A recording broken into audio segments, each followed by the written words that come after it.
Pollux, always the careful one, stood still for a moment, shocked by the nightmare before him.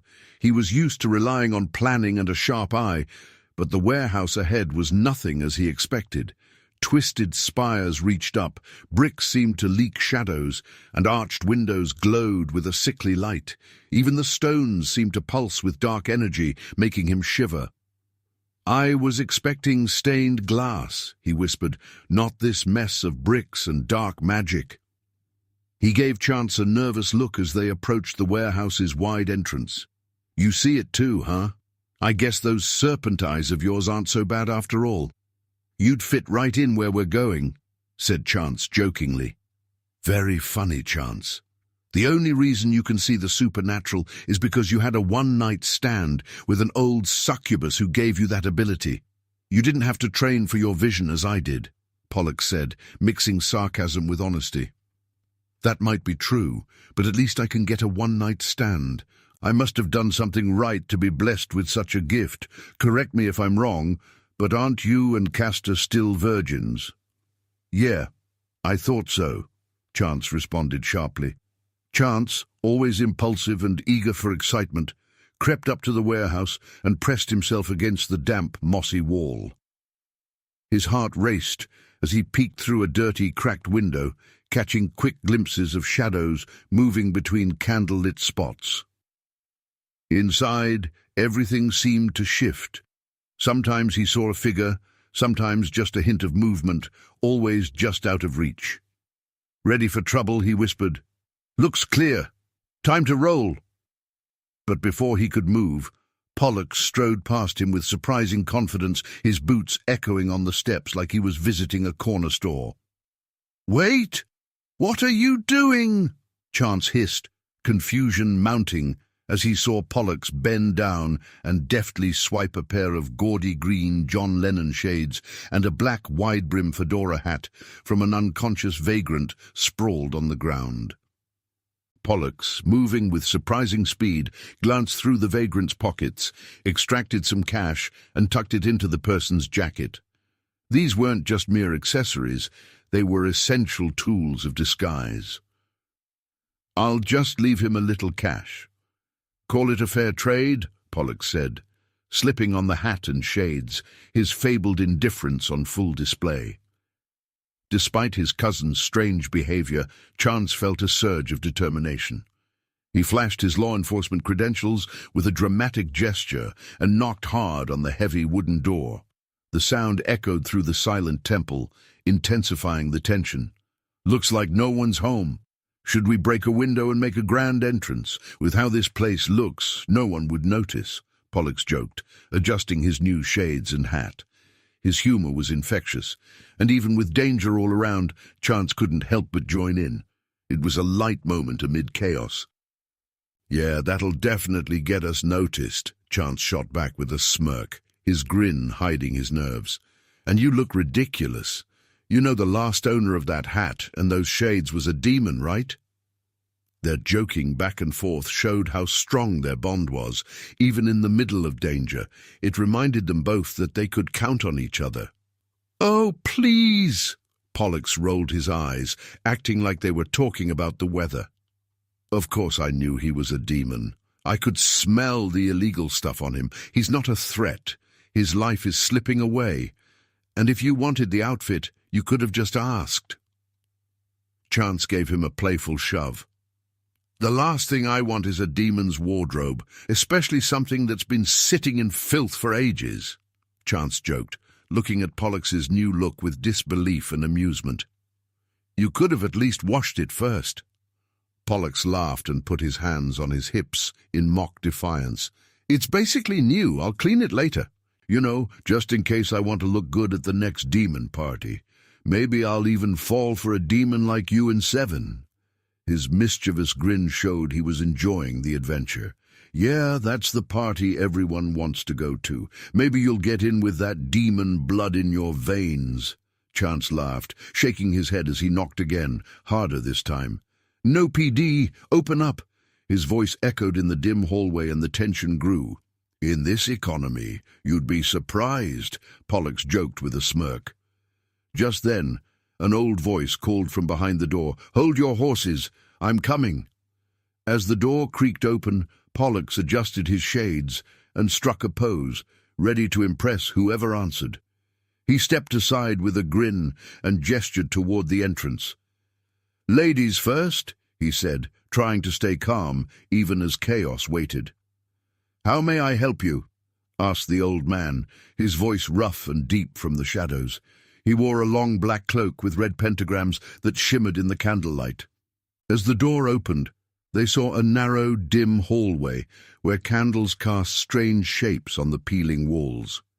The air was thick and musty, filled with a sweet, odd smell. Overripe fruit, mixed with the metallic scent of blood and strong incense. The smell hit Chance hard. He pulled back, wrinkling his nose and trying not to gag.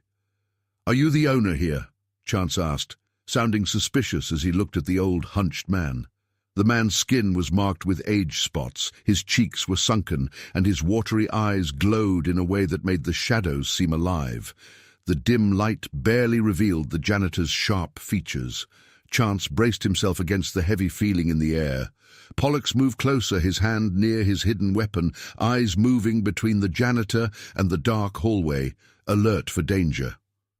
"Owner? Not at all. I'm just the janitor," he said, his laugh dry and hollow.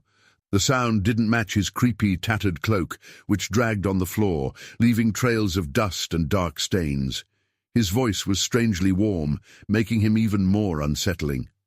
That would be Jason Ford. The name hung in the air like a curse, and Chance felt a chill run down his spine. He and Pollux exchanged a worried look, both feeling their unease grow. "All right, then. Where can we find Jason Ford?" Chance pressed, urgency threading through his tone as his heart raced under the weight of impending doom, each beat echoing like a warning bell. "He's right upstairs in his chambers on the 4th floor. If you'd like, I could show you the way," the janitor offered, his eyes glinting with a predatory gleam as he gestured invitingly toward the shadows behind him, a dark promise floating ominously in the air. Crossing the threshold of the desecrated church, now a labyrinth of decay and delirium, Chance and Pollux were hammered by a surreal contrast. The exterior, all crumbling stone and graffiti scars, yielded to an interior pulsing with hellish vibrance. Red neon veins throbbed along the walls, casting grotesque shadows over shattered stained-glass remnants and tarnished gold. An inverted cross, monstrous and black as midnight, loomed behind the altar, its shadow twisting up the walls like a living curse.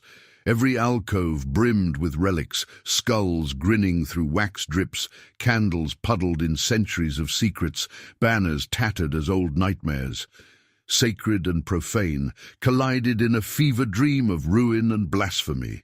The janitor, with an unsettling grin stretching across his gaunt face, made small talk as they moved forward, his friendly demeanor serving as a shroud over their growing suspicions. "Chance," Pollux whispered, anxiety coiling in his gut as his gaze ricocheted from shadow to shadow. They crept past a monstrous stone Baphomet, goat head crowned in twisted horns, eyes so uncannily carved that they seemed to breathe and follow in real time. Its mouth curled in a sneer that threatened to move, the red neon casting illusions of motion and malice. "You see it too, right?" Pollux hissed, every hair standing on end. "That janitor isn't human. He's a demon in janitor's clothes." "Don't worry, I sensed it the instant he opened that door. Stay focused on the mission. We need to extract Sebastian from this hellhole.